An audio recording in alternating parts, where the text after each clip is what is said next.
Še tretje. Zanima me, kakšna je razlaga po AEQ metodi za istospolnost. Zdaj,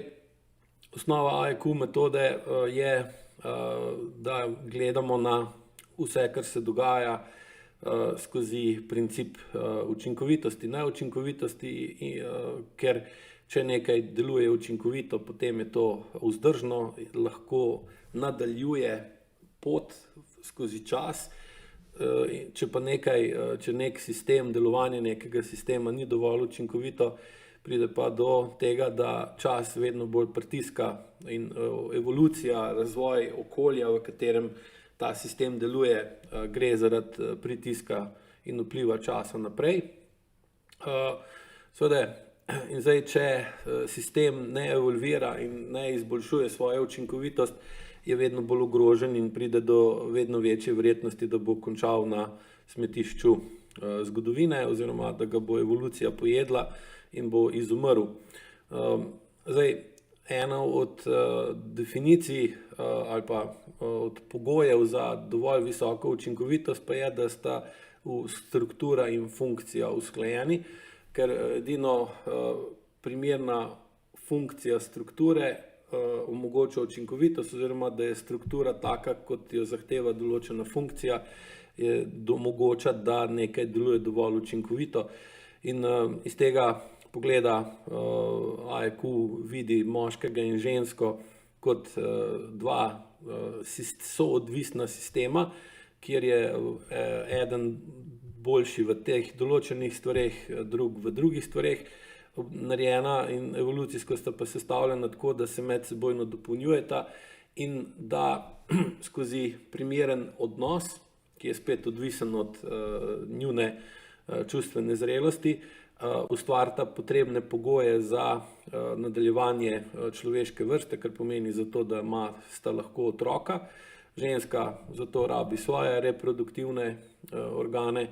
moški svoje. Potrebujete tudi primerno urejen odnos, da lahko ustvarita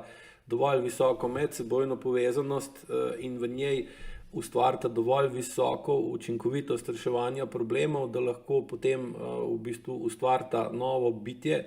otroka, ki je na začetku popolnoma neobogljen in v bistvu prvih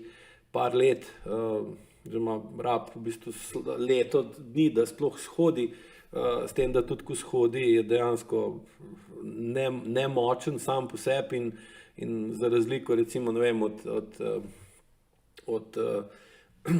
večine drugih živali, ki se že takoj po tem, ko se skotijo ali pa izvalijo, so lahko recimo že deloma poskrbijo za svoj obstoj, lahko pobegnejo pred določeno nevarnostjo, se skrijejo, je otrok dolg časa popolnoma nemočen, zaradi tega je tudi potrebno, da se ustvari med partnerjema primeren odnos,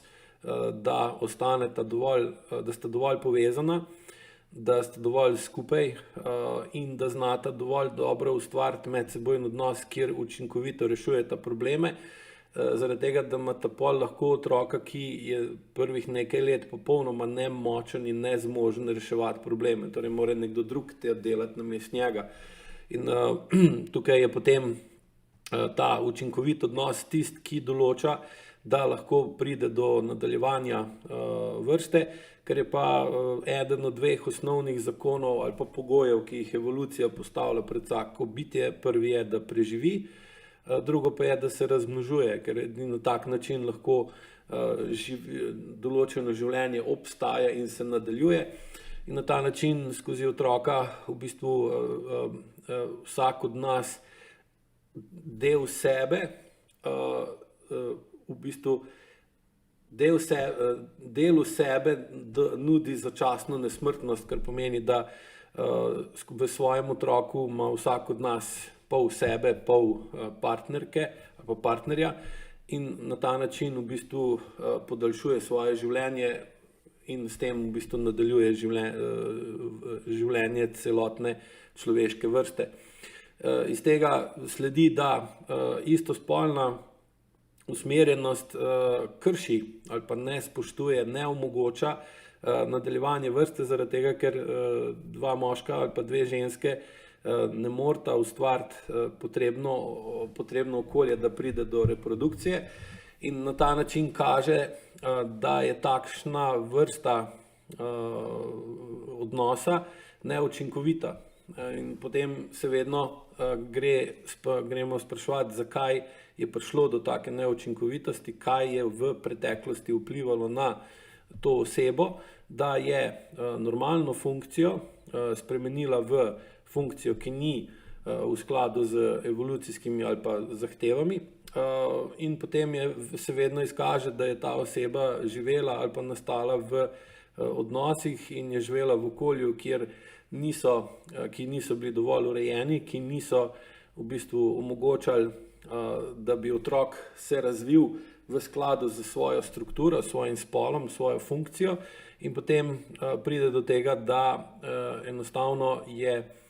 odpor do določenega vedenja, ki je v skladu s strukturo in funkcijo, toliko velik, da oseba raje, da je bolj učinkovita v življenju z partnerjem istega spola, kot v življenju s partnerjem nasprotnega spola. In iz dosedanjih izkušenj dela z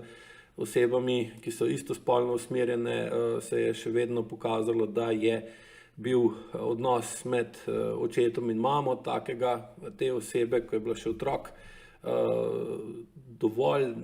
nefunkcionalen in okolje, v katerem je živel, dovolj toksično, da v bistvu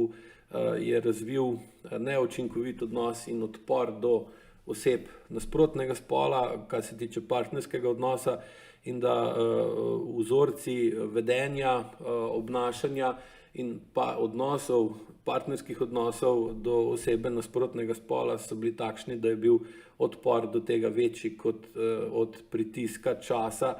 ki zahteva, da si pač, ko si v določeni starosti, najdeš primernega partnerja nasprotnega spola in z njim v bistvu ustvariš kopijo samega sebe in njega,